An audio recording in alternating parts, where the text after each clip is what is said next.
round. Yeah.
you haven't played Counter-Strike in a while, it's easy to forget how unforgiving it can be.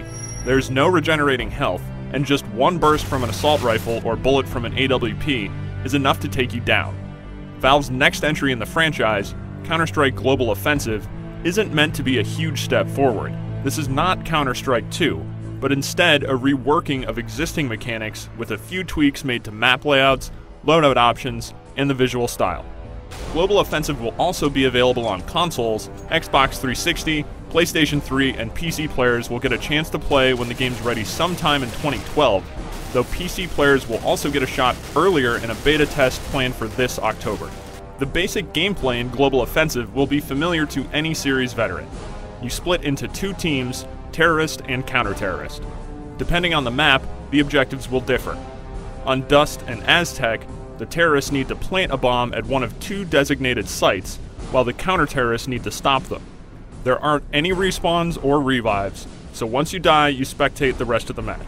Before each round begins, you purchase weapons to determine your role. There's plenty to choose from. High-powered sniper rifles, submachine guns, and assault rifles are all available.